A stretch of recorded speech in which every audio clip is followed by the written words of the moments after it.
This is just too good.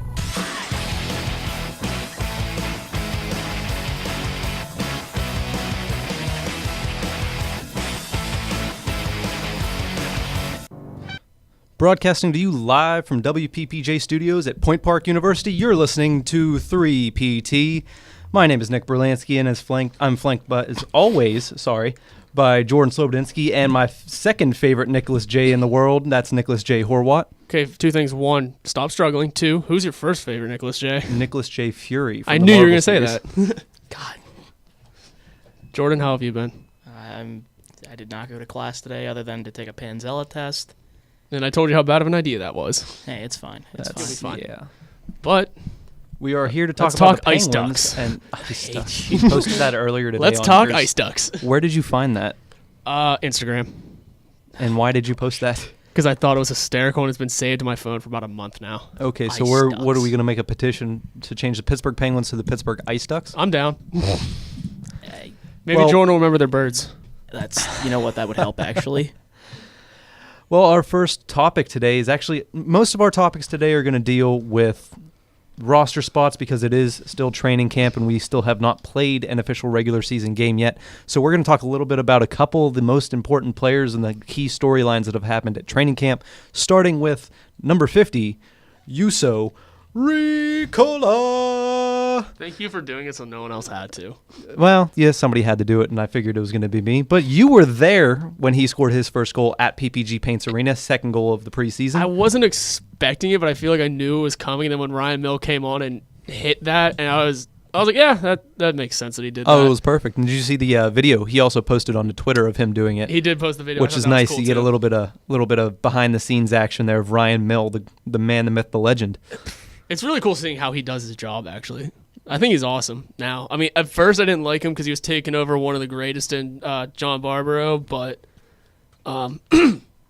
seeing him do his job and seeing how good he's gotten is really fun. He has fun with his job, too, is the best part, Ryan. Oh, he has a great time up there. He has so much fun. And it's hilarious because somebody commented on that and said, like, I don't understand how you play-by-play announcers do it. And he was like, listen, I'm not a play-by-play announcer. I sit there and do nothing until somebody does something happens, cool. Yeah. And I was like, yes, much respect for this man on that answer. Yeah. But we are talking about Riikola.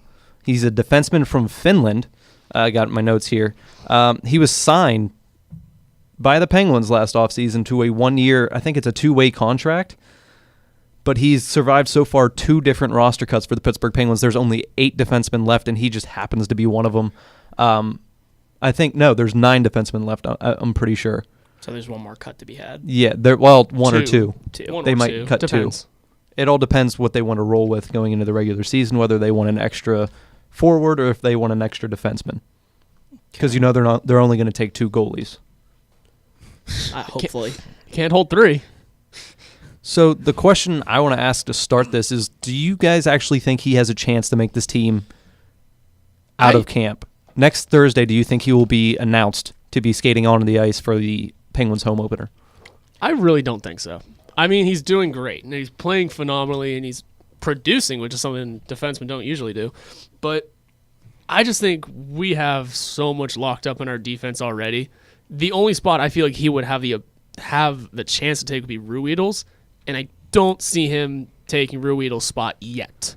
Ruiiiiil has, Ruiiiiil. I agree that Ruiiiiil does have a little bit of an advantage, but at the same time, has Ruiiiiil even played this training camp yet in any of the preseason games? I haven't noticed. Because look, but I haven't noticed. Yeah, if you could check that for me, because Riikola is one of the few players that have played in every single preseason game so far. So they're trying to see. Yes? Yeah. Oh, wow. He's played in every single game because they're trying to give him as much exposure onto this new ice as he can because he was playing in the Finnish league. He was playing on big ice. Yeah, so he's trying to get used to this smaller rink, and it looks like he's doing a pretty fantastic job at doing so. Playing very well. Saturday is the first time I actually saw him play, and he took that end-to-end ice pass and went backhand top shelf, which was beautiful.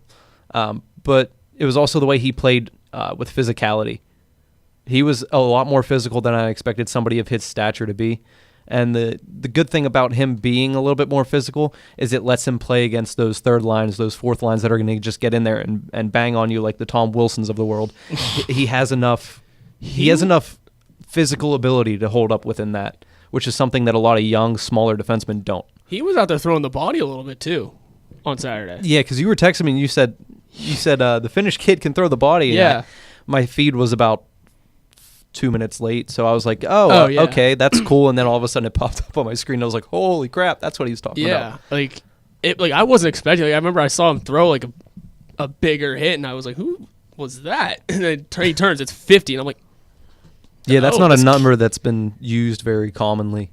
I can only you're the numbers expert over there. I can only think of Corey Crawford as who's ever worn 50 in the league, let alone on the Penguins. I was like, I don't remember Corey Crawford playing for the Penguins. I must have been concussed at this moment.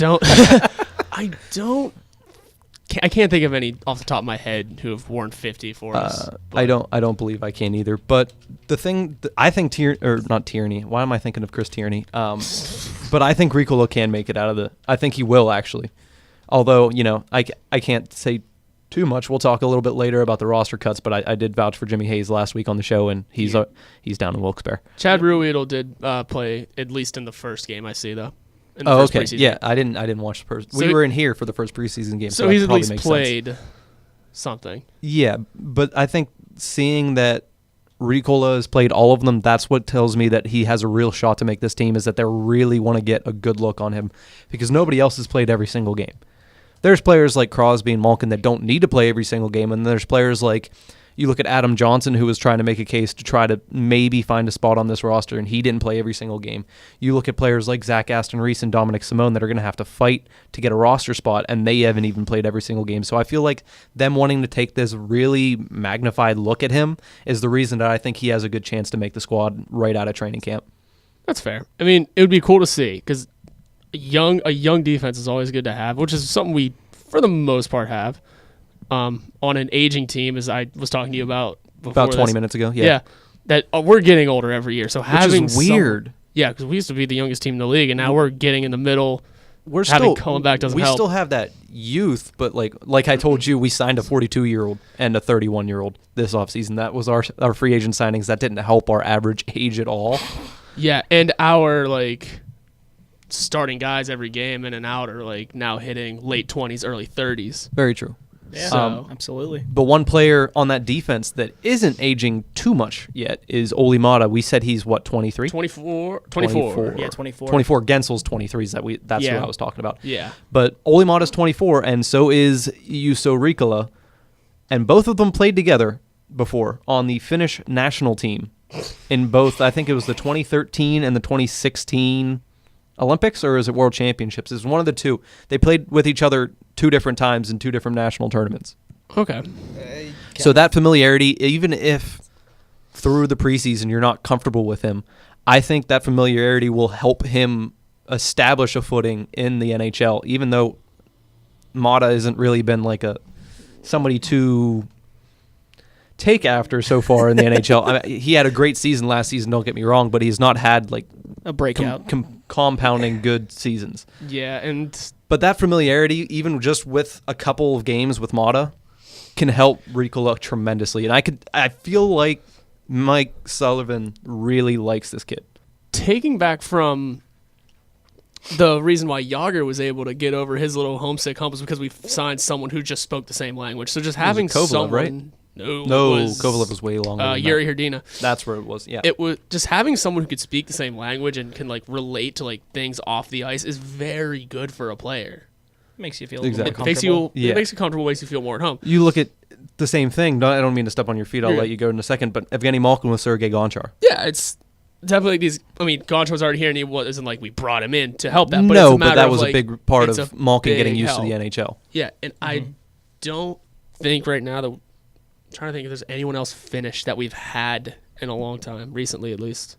Ooh, no. Usually it's just Swedish. We definitely did just have some. We have Canadians and Swedes. That's Jussi about it. Jokinen, I think, is Finnish, isn't he? Yeah. No. Yeah, the Jokinens are Finnish. Yeah. So we had Jussi Jokinen about 5 years ago. Yeah. And he's been on 20 teams since. So. Yeah. But so it's good to have guys of the same country with each other who know the language, they can speak to each other. And it helps a lot mentally. All right, Jordan, I don't think I heard your opinion on that. Do you think he'll make the team or do you think he'll miss the team? I don't know how much preseason hockey you've watched so far. I can't stand preseason hockey. But Well, I can't either, but I still watch it for the journalism aspect of it. It is hockey nonetheless. I actually really enjoy preseason hockey. If you want to talk about that later.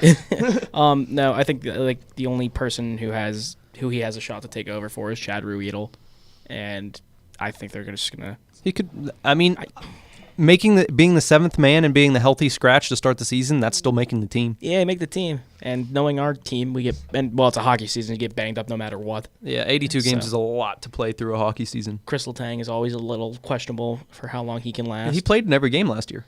Yeah, but he's coming back from a neck injury still, so that's always a factor. Yeah, but he played in every game last year. He's after not coming off back of from an injury anymore. Okay, you know what I mean. Hey, no yelling. I'm sorry. Also, real quick, I want to side note it. There has been one player in Penguin history to wear number 50, and he played one game here.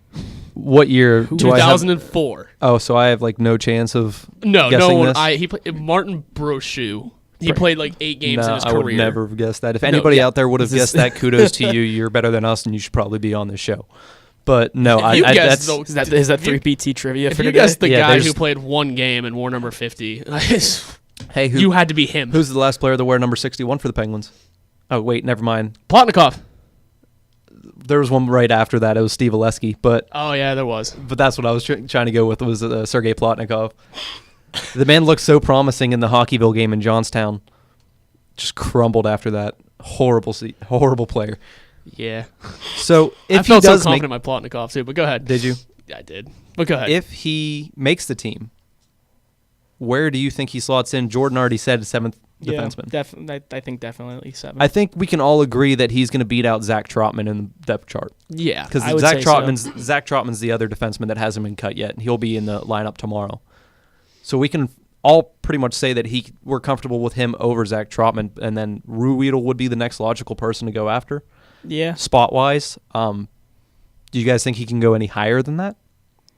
I always feel weird about throwing rookies into a seventh man spot because they're not playing every day. They're not playing every game. Yeah, I would That's much. very true. And that can have a damper on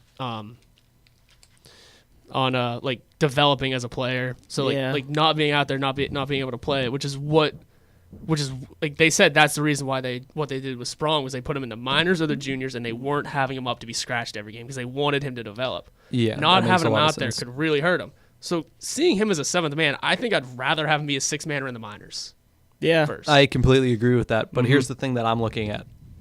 I don't think he can be a true sixth man coming out as a rookie just because we talked about this earlier. That is a really core group of defensemen that we have in the top 6. It is, yeah. You have Letang, Dumoulin, Schultz, Mata, Johnson, Alexiak. That's a hard lineup to crack, especially for somebody who's coming in his first season on the small ice, in his first season in North America, only 24 years old to boot. But I think that him and Alexiak could be switching out early in the season. I think he'll make the team. I think Ruiiiiill will get sent down if they don't keep up an extra defenseman. And I think him and Alexiak, just for the simple fact that we brought in Jack Johnson. What was Alexiak for us last year? He was a penalty killer, and he was a big-bodied defenseman that likes to throw the body. What is Jack Johnson? He's a penalty killer, and he's a big-bodied defenseman that likes to throw the body. So I feel like they'd be more willing to let Alexiak over Jack Johnson just because of how much we're paying him. They would be more willing to let Alexiak sit a couple games to get Riikola that experience so he's not scratched every game. right. Yeah. I agree with that. No arguments on either Not side really. there. Your logic was sound. I was looking for other stuff because I was trying to figure out what Chad Ruiiiill's contract is exactly, if he's a two-way or not. But I was gonna say the only other thing that plays in there is injury. So Well, Which you always is have bound Ruiiiiill to down. happen with Somebody's this going to team. get injured. with this Yeah. team, it's I don't bound think to the happen. question at this point is whether or not Riikola will play with the Penguins this year, because I feel like that's pretty much, unless he starts playing absolutely horribly in the AHL, if that's indeed where they decide to start him. If he starts playing horribly, then yes, I can see him not making a jump to the pros at all. But I don't see that happening from the way he's played so far in that small sample size. But I do believe that he has a chance to make the roster, and there's going to be injuries, so I feel like he's going to get in obviously at some point this season. I could see it. I could totally imagine him playing games, definitely. It's on how consistently is he going to play. Yeah. Exactly. So I like him as the guy that I like him as the first call up. I think. Yeah, from The first call up, I think. because he's not going to crack. You the never top know, 6. though, because you would like to think that, hey, he's the guy that they've liked most in the preseason, so even if they send him down, he's the first call up. But they also really liked Sprong. Yeah, they did. And last year they called up Zach Aston Reese and Dominic Simone right before him, and they only had Sprong up. We're going to talk about Daniel Sprong. That's actually going to be our main event tonight. I can't think of another way to put the top discussion, but that's the main event. well, yeah. It's But time. the Penguins are notorious for bringing up somebody you didn't expect them to bring up. Like last year, Antiniemi. No, we're done with Antiniemi. So who's gonna come up? Probably Tristan and here comes Casey DeSmith. Yeah. And I was that's like, fair. I don't see who is this man? Like, why did we call him up over the guy that we clearly thought was going to be the backup? The only Penguins are known to do stuff like the that. only thing I could see is like maybe Yari played the night before and DeSmith was on rest. Well, DeSmith played. Their reasoning was DeSmith played a lot better Okay, in the minors well, at the start of the year. So you never. their logic confuses me, but it works. Hey, I'm not one to question Yeah, Jim yeah, Rutherford. you're He's won right. 2 Stanley Cups for us. Yeah, I'm not questioning him. So, final verdict. I don't know if I've swayed either of you. Will Juuso Riiiiiikollaaaaaaa will he make the lineup or the opening day roster? Sorry, I'm come still, next Thursday. I'm still saying no. 'cause if he does, that'd be great. I'm cool with it. But it's not looking. Yeah, like I think he's gonna start out in Wilkes-Barre. All right, I still hold tried and true, but then again, like I said, I was wrong last week. Jimmy Hayes. So the unit. that brings us the unit. The He did text me unit. that He's he all is legs. a unit. He's all legs. He's a very all very legs. tall human being, and so is his brother. They both are, but. That actually takes us into our next discussion, which we will come back from after the break. We're going to talk a little bit about the Penguins' roster cuts and a little bit about who's left on the roster heading into that last week of preseason. Stay right here on 3PT. New Igloo, same chill. I'm Chris Schwanke. Check out my show, The Igloo, Thursday mornings at 11 a.m. from the brand new WPPJ studios. You can listen live on the TuneIn app or at WPPJradio.com. Are you looking to get hands-on, real-world experience in television? Look no further than UView, Point Park University's student-run television station. Whether your interests lie in sports, news, politics, or pop culture, UView has a place for you in one of our 8 original shows. Whether you dream of being in front of the camera or behind the scenes, UView is for you. For more information on how to get involved, check out our Facebook page, UView Point Park University Television.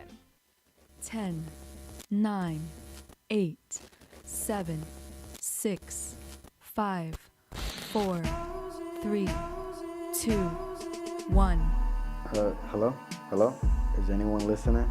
If you are, then you have to tune in to Colors on Tuesday nights at 10 p.m. The show that gives you a different vibe week in and week out, from a night on the town to those late night moments.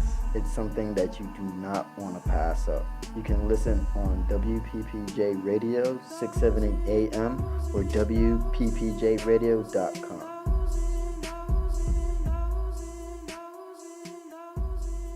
Good morning, Pittsburgh. This is Tracy. Listen to my show, Red Carpet Blues, featuring local blues music, history, and news. From the banks of the bathtub, Red Carpet Blues, famously Pittsburgh.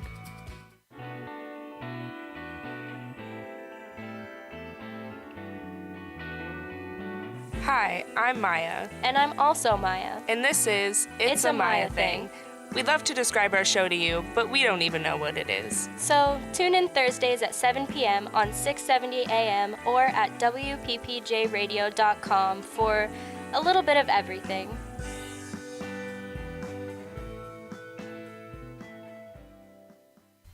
Hi, this is Kate from Pocket Full of Sunshine Radio. Please check us out at WPPJradio.com, where here, in the dreariest of days, we're always sunny.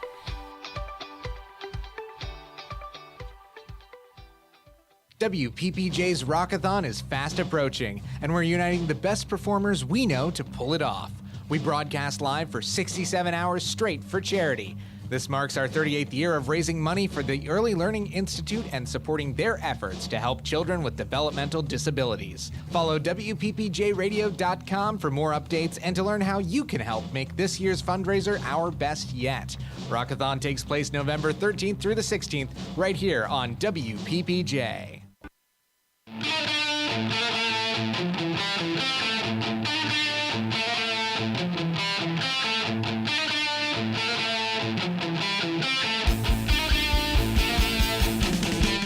And welcome back to WPPJ Radio. Sorry to hit a button for Jordan because he missed it.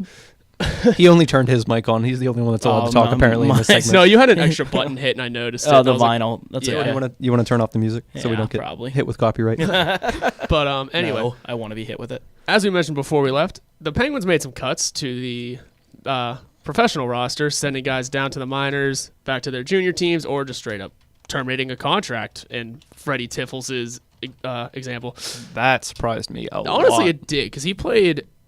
A lot last year in Wilkes-Barre. Yeah, so I think he played the whole season in Wilkes-Barre last year. But other than that, other guys sent down to the AHL in Wilkes-Barre was Tobias Lindbergh, Jimmy Hayes, Adam Johnson, Joseph, long last name I don't know, Thomas DePauli, Teddy Bluger, I'll come back to it, stop motioning, Sam Militic, Sam Lafferty, Anthony Angelo, Linus Oland, Garrett Wilson, and Ryan Haggerty for forwards. Defenseman Chris Summers, Stephen Elliott, Will O'Neill, Jeff Taylor, and Ethan Prow, and goaltender John Muse, who... Poor John Muse. Yeah. He backed up Matt Murray on Saturday. I don't think he played any games, though. Well, no, he didn't. He backed up Matt Murray on Saturday. Yeah. Attaboy. Lindbergh, Summers, Muse, Elliott, Hayes, Prow, and Wilson all had to clear waivers, which they all did. I am almost positive. Yeah, they did. And... I'm the first one to admit when I'm wrong, and I was very, very wrong about Jimmy Hayes. I said he was a lock last week, if anybody who actually listened, and boy, did that lock get broken in half. quote-unquote a lock. He is a lock for the opening day roster. Opening day, it's not baseball. But, Opening yeah, night. I was very wrong. Just I thought they would have him up there, but I guess they have different plans than what I thought. I mean, we... Showed me Jim Rutherford. Thank you very much. I think we signed him to a two-way deal anyway. So Well, if he has to cover waivers, I don't think that's a two-way deal. I could just swear we did whenever we signed him. I could look it back up, but... Well, yeah, that's something we don't have to really worry about too much for right now. But in those roster cuts, you kind of expected the people that are still here to be here. We already talked about Juuso Riiiiikollaaaaaaa. I'm not going to bother you guys with the whole cough drop yelling again. You. But... I mean... What? What do you mean, I mean? You could do it. I could do what? Riiiiiikollaaaaaaa! And moving on. Yeah, okay. I had to do it one more time. We had a counter set up for this, and then I got to 3, and I think I'm gonna have to leave it go there. Maybe I don't want him to make the team now. Oh, I won't do that every week. Only the weeks that I know he's scored a goal. Can you imagine when he scores? If he scores? He did. He did. He scored Ryan on Mill did Saturday. that. Oh, my God. Ryan Mills sounded just like the guy, though. I'll say that. He did. He did a very convincing whatever that Yeah. dude's name is from the commercial that nobody knows. That Ricola ad that everyone knows. Yeah, well, he's probably just a wine glass of a human being anyway. Callback to episode 1 if you listened. And I still got the same thing, same reaction from Jordan. But if you look at the forwards especially, there's nothing really, other than Jimmy Hayes, you kind of expected everybody else to go down. Teddy Bluger is a name you knew, but you didn't expect him to make the team. No, yeah. Adam Johnson played very well in the 3 games that I saw him play. I think it was 3 games. I know he played in Buffalo, and I know he played on Saturday. He definitely played Saturday, and he played very well, yeah. But I didn't expect him to make the team, but I knew he was playing really well. I expected him to stay up for at least the last 2 preseason games before they cut him, but I guess they're going to send him down. I don't know if Wilkes-Barre's season starts before the Penguins, and that's why. But who knows? I don't know. But also, I thought did it started after. I did find it. Jimmy Hayes did sign a 1-year, 2-way contract. So Oh, really? I think it's a matter I of. don't understand how I think it's a waivers matter work of then. age at this for that, but Yeah. I'm not sure. Maybe since it's before the season, he has to clear waivers. The fact that he didn't make the team out of camp because of his age. Probably Because he's definitely on, I think, his 3rd contract now. Yeah. So So he could be called up, sent down, probably at any point this season. So, which is a good sign. yeah, it's always nice to have that kind of big guy in the backfield or not backfield. I'm thinking about football. Sorry, that big guy just in the minors. That if you need somebody to come up and kill penalties, he's there. And like I said last week, I think he's going to be much more effective than Ryan Reeves if he ever plays for the Penguins this year. And like we mentioned, he's a big body guy. I mean, he's all a unit legs. out there. He's all legs and Blocking them shots. He uses them too. Like he uses his legs. He's a mobile guy. Well, that's the name of the game if you're at Pittsburgh Penguins. You need mobile players. Mm-hmm. And that's all they have. So I don't know if there was any other... Really, you expected the players that are there to be there at this point. There's not really anything surprising about the Pittsburgh Penguins roster at this point other than Riikola. Yeah. Unless you guys didn't expect Dominic Simone or Zach Aston-Reese to still be here, which I fully expected that. Yeah, I was going to say they earned their whether spot. I honestly had no idea whether or not Zach Aston-Reese would actually be able to be on the ice because of his jaw. Yeah. But what's the status update with that? he got hit in the face with a puck the first day of camp. He's fine now if that's what you're going for. Yeah, okay. no, he's fine. Okay. Well, yeah. Hey. So that's really a small segment just because there really wasn't much to talk about when you talk about the Penguins roster moves. They sent all those players down. Most of them were expected. Of course, to me, Jimmy Hayes was not expected. I wasn't expecting it either, but I mean, I wasn't surprised by it. But I'm glad you're laughing, Jordan, because here's a funny subject. Oh, here we go.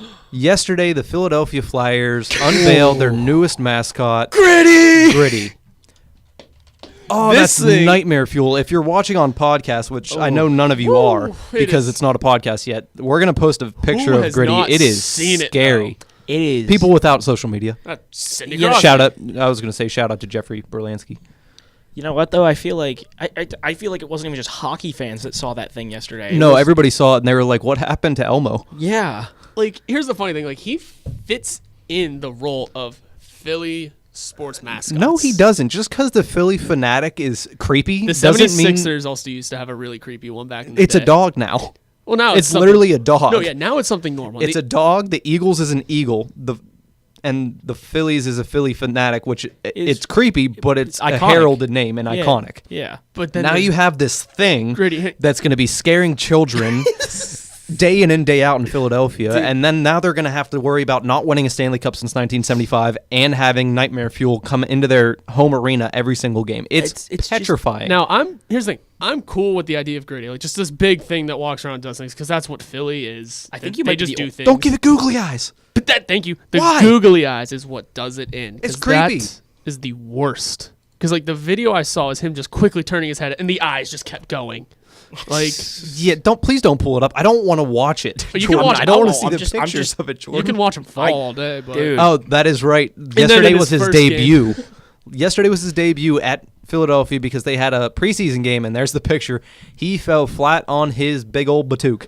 yeah, He just lost it. Was that before or after he shot that man in the back with that t-shirt cannon? I think it was before. Had to have been before. Because the man probably made fun of him. That's probably why he shot him in the back. So many comments yesterday about how bad of an idea that was. Even the NHL Twitter made fun of the Flyers. Some of the tweets. And then thank you to the Pittsburgh Penguins media or social media expert Oh my because God, yeah.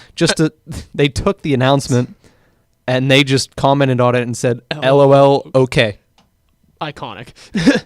Just short stuff like that, just a little jab to remind them that they're still the little brother in Pennsylvania. Just some of the images though, like Oh my I'm God. looking at the one of him doing the Kim Kardashian break the internet thing.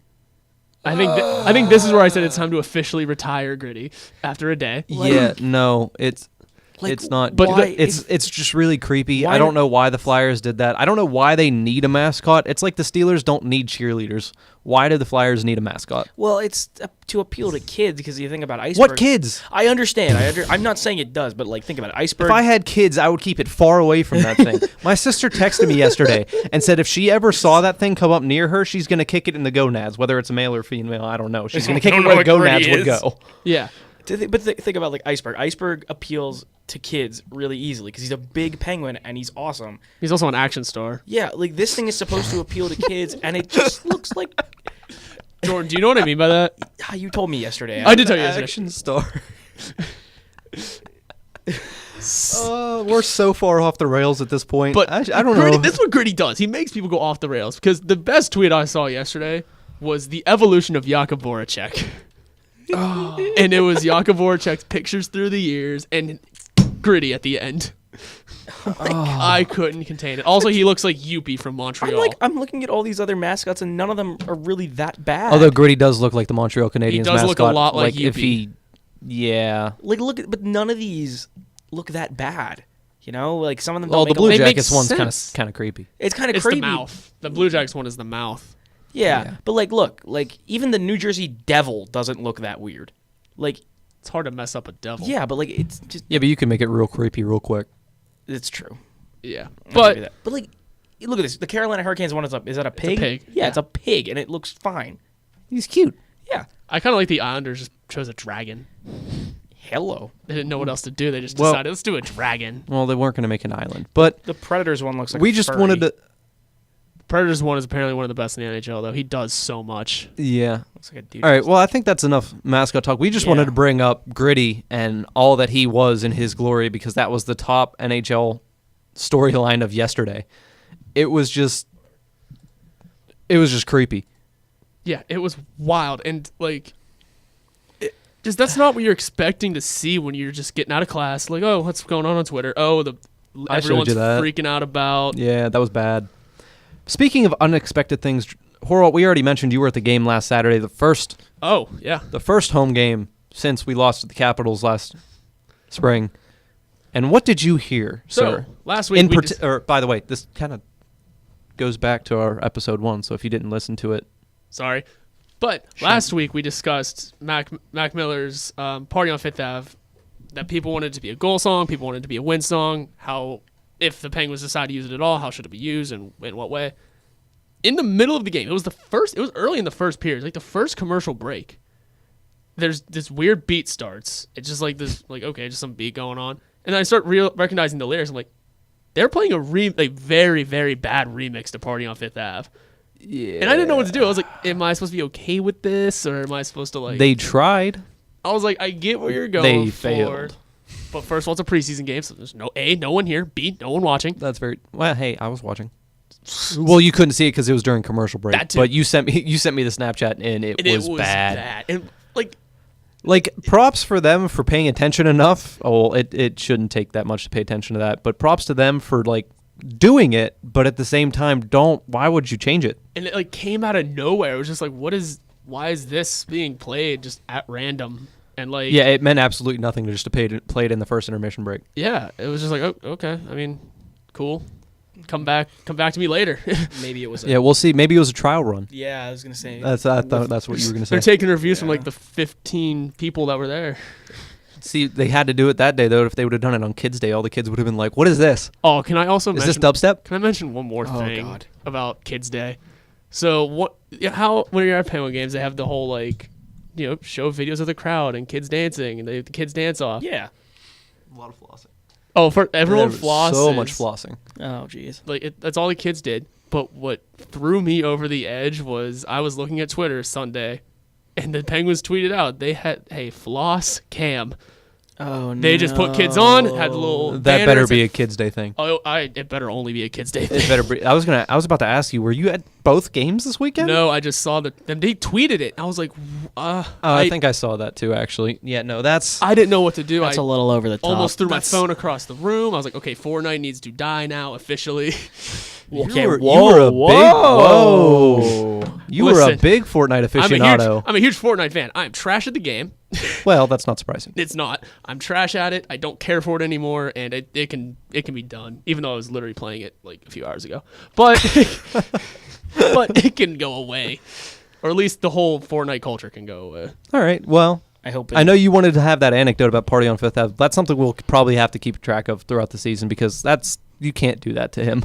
Hopefully on NHL 19 they don't have a flossing celebration option. No, I'm looking at the tweet now. Is. The couch was. This probably wasn't what Mom meant by when she said, "Remember to floss." Oh please no! All right. Well, the Penguins PR got an A+ for their comment on Gritty and got a F- on that one. That's. They finished it off with an 18,000 person floss fest, and it's the video is so cringy, and it's a bunch of kids, so I really can't say too much because it is just a bunch of kids. I'm not mad at the kids. I'm more mad that they called it a floss fest. Oh, but that is the preseason for you. I guess hope. to be fair, when we were kids, it was the Soulja Boy. Soldier Boy. It was the Soldier Boy. It was the Whip. Yeah. That wasn't even us. We were still in college. We were in college when that started. We weren't in college. We were in high school. It was high school. More or less, it was like 5 years ago. More or less, it was Soldier Boy, Cupid Shuffle, which people still do. Yeah, that's but only people our age dances do. and weddings. I saw. That's them, about it. I saw them doing it out here at Village Park for whatever was happening this weekend, some carnival thing. I'm just gonna do Cupid Shuffle on my playlist on Spotify every day. But everyone has the cringy stuff. It's just a matter of that one just threw me out. I didn't know what to do. Penguins PR. Oh man. Yeah, that's a little rough. Well, I think that's something that'll happen during just Kids Day. Well, we can only hope, right? I hope so. Speaking of kids, there's a 21-year-old that's trying to make the team right now. His name is Daniel Sprong, and he's been trying to make the team since he got drafted in 2015. When we come back from this commercial break, we're going to discuss Daniel Sprong and whether or not this is a make or break season for him. We'll be right back here on 3PT.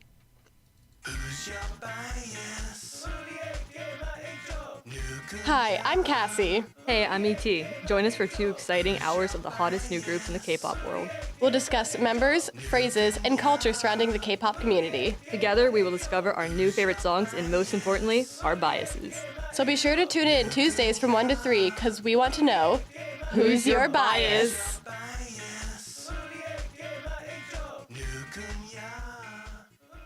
Can you dig it? Can you dig it? Can you dig it? The very best of the 70s and 80s. Night Fever, Mondays at 9. You're listening Point to Parks WPPJ, News Night is not only 670 Point Parks' AM source radio for the or latest in online at news from around the region and around the WPPJradio.com, world, and this but is we're your music also a hour. laboratory for Paul future Simon paid a visit to broadcasters. PPG Our on-air Pennsylvania lineup on is Monday different as a every part of his episode homeward and bound provides farewell students with tour. the opportunity Simon to will try not be their the hand only at artist to producing, make a writing, stop here on and his crewing a farewell live tour, to tape as newscast Elton John each will be week. coming to Pittsburgh October 10th. Never know what you want to listen to? Well, if we got a show for you. The Jack of All Trades show starring Shay O'Neill and Emily Broski. This show has something for everyone, such as conspiracy theories, pop music, guest speakers, rock, hip-hop, and Britney Spears. Catch us on Friday at 10 a.m. on WPPJradio.com or the TuneIn app. If you want your day to be made, listen to the Jack of All Trades. You're listening Hello, to it's your boy, WPPJ, Delay. 670 Call me AM D to the radio E to or the L E. online at WPPJradio.com. WPPJ has a new radio show. On a side note, this show will cover music from the 60s, 70s, 80s, 90s, and even classic rock. It'll also cover unusual music trivia. On a side note, music affects dogs in the same way it affects humans. Make sure you tune in on Fridays at 12 p.m. on the WPPJ website, 670 AM, or the TuneIn app. Kid, all I had was a dream, more money, more problems. When I get it, I'ma pile it up. Now I'm dope on the bread we can toast, so fresh how we flow. Everybody get this down.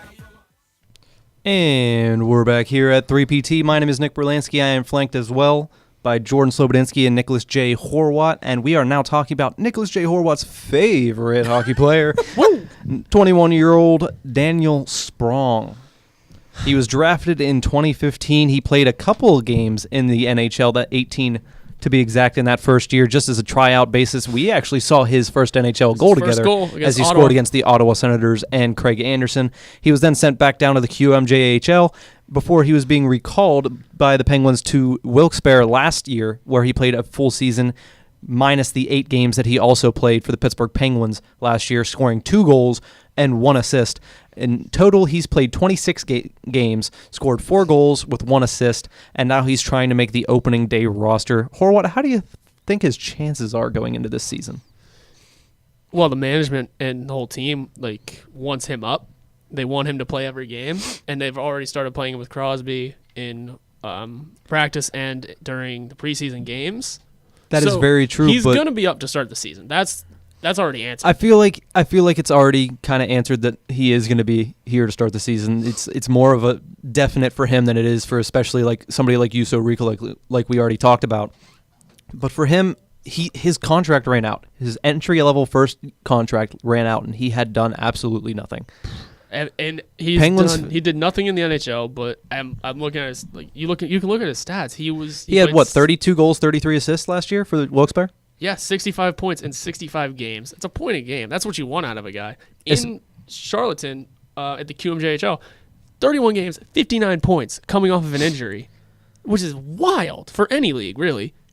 But seeing his NHL stats, and you're just like, well, this is abysmal. 26 games, he's got 5 points.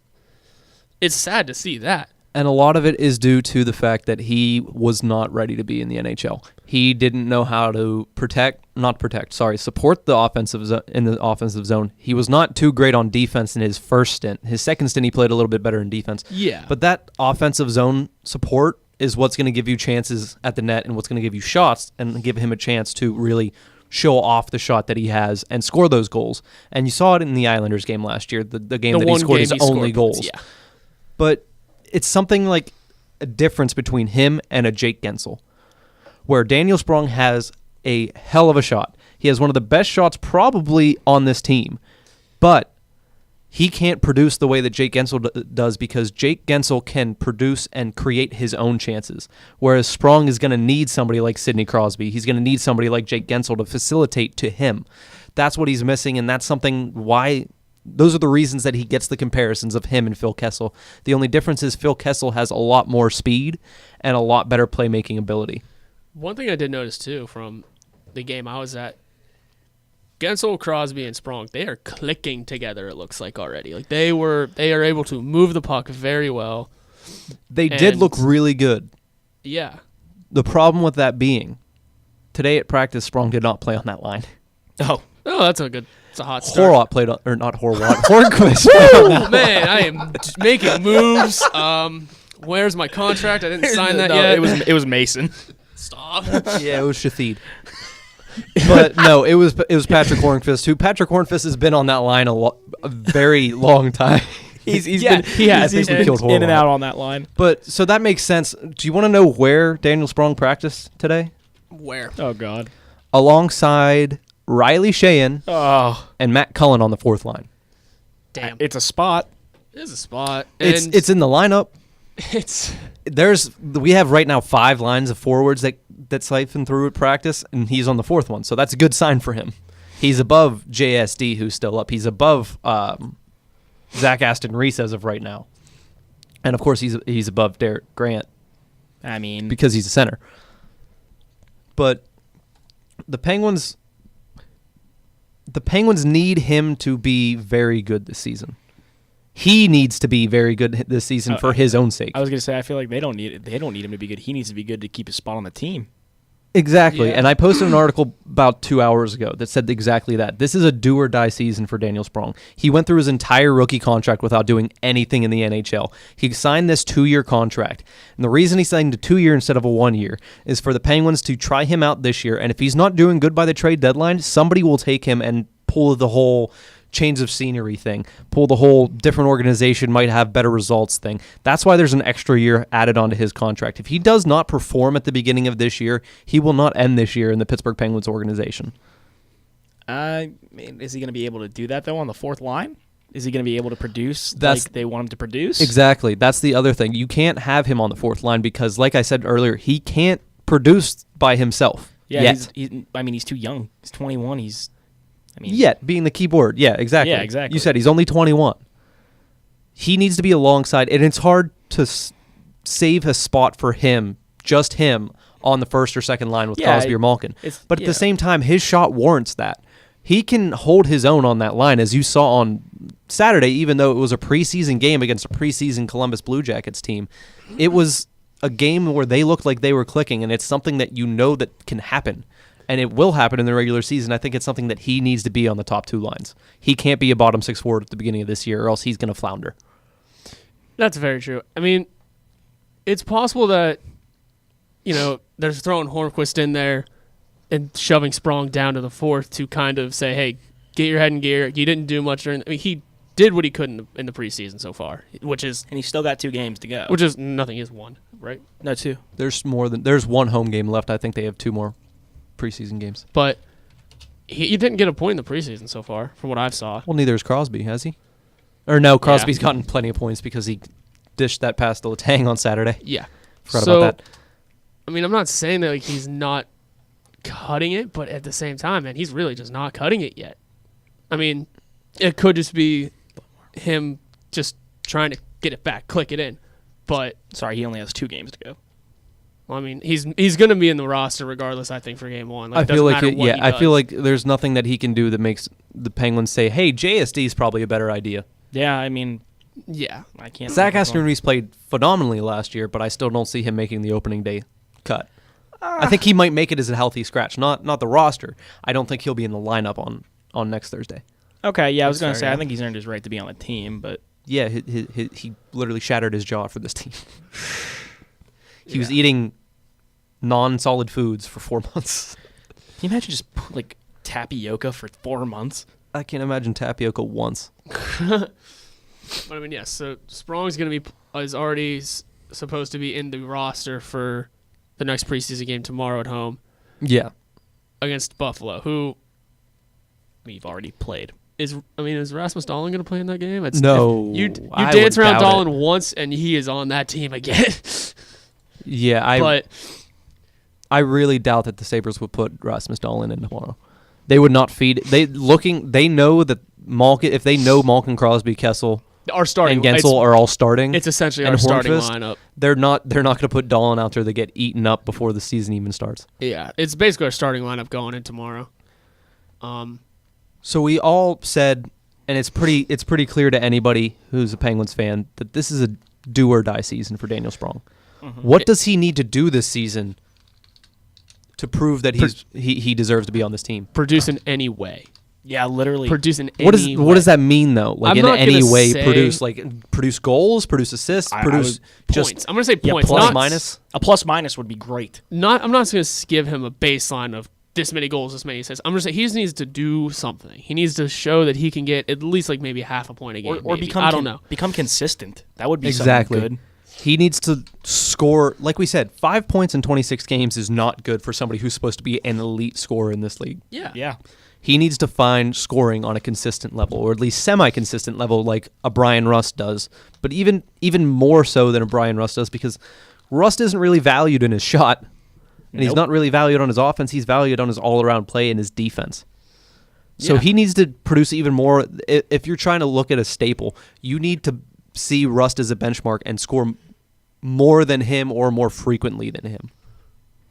Right, and I think Rust is probably the closest comparable that we have on the team. I wouldn't even say Gensel. I think Gensel's on a completely other level at this point. At this point, yeah, because he's going to be Crosby's number 2 guy. Hopefully. To his left all season, probably. Hopefully. Yep. Barring injury or barring Mike Sullivan just deciding to... Well, Mike Sullivan is... Well, I think Mike Sullivan just flips a coin before a game and decides what his lineup's going to be. Hey, warm 2 cups. I guess. That's what he's got to do. But I mean, I will say this, though. I like Hornqvist being on the first line. Oh, so do I. Parks in front of the net, does what he needs to do. Crosby likes a guy like that. And if he sits in front of the net, you know who else goes to the front of the net? 2 defensemen to get his butt out of there. Yeah. And you know what that does? Crosby and Gensel can freewheel. Yeah. And that's dangerous. So, Ask Gritty. Yeah. Oh, no. And the second line I feel like is probably going to be like Malkin, Kessel, and someone. And I think it's Hagelin. And Hagelin. Yeah, I'm thinking I would it should say be Sprong. I'm thinking... I could see Sprong on a third line. I could see Sprong. Cool with that. I was going to say, I could see Sprong with Brassard and... Rust, maybe. Rust. That sounds like a good line. Brassard, Rust, and because Sprong. That would leave the bottom line to... Cheyenne. Cullen, Cheyenne, and XYZ. Basically. Who? Reese, Simone, whoever you want. Hayes, please. Derek Grant. Derek Grant could very well come in, so we have literally 8 centers on the ice at all times. Derek Grant's also a center.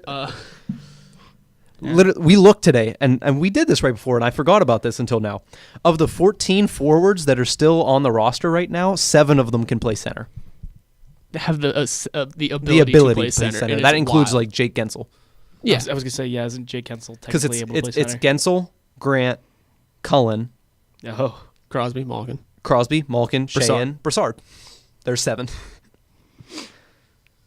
Okay. And Rust has taken faceoffs before. Yeah. So, we have centers. There's center depth, and then there's the Pittsburgh Penguins. Zach Aston Reese can be a center if we need to. You're giving me a headache.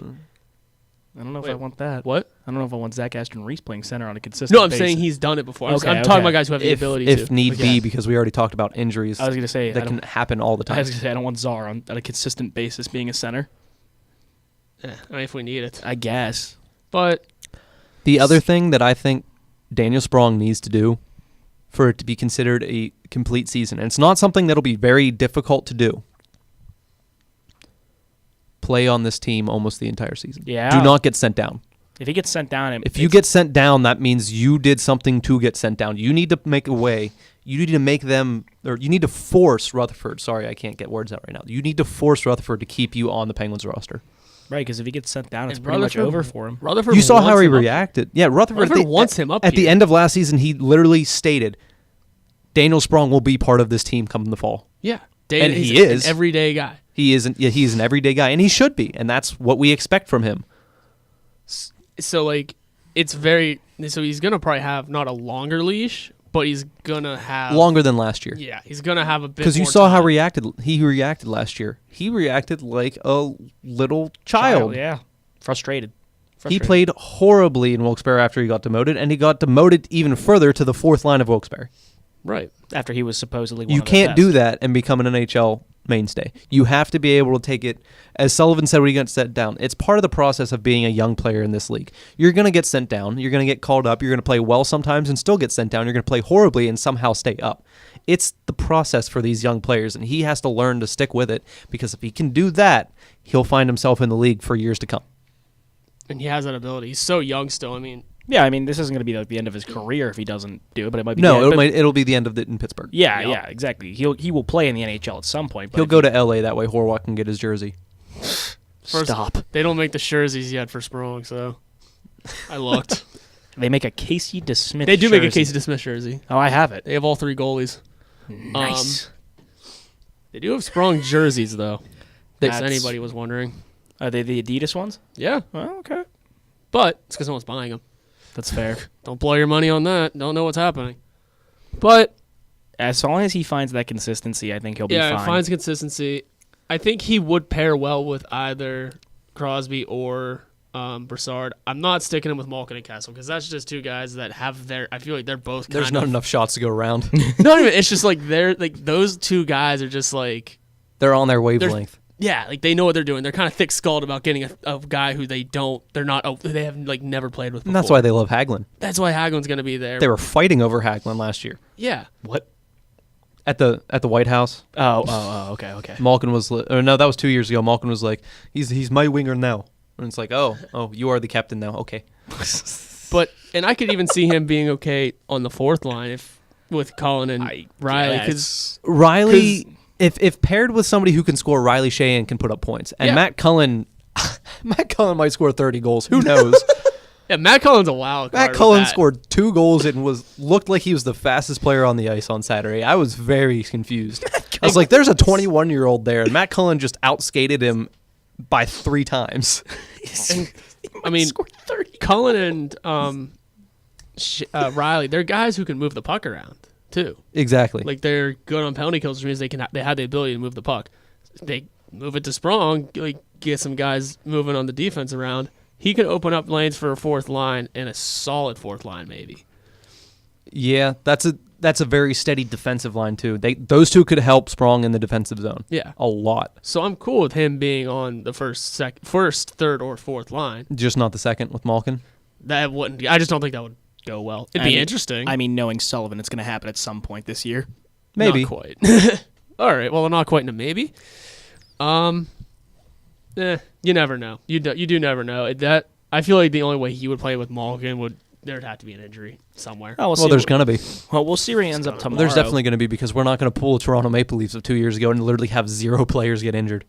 I think the big telling point will be where he's at in the next 2 preseason games, lineup Exactly. wise. Where is he going to play tomorrow? That's the biggest thing. He played on the fourth line today. That might have just been Sullivan trying to get Hornqvist a couple minutes with Crosby because they haven't played together yet this preseason.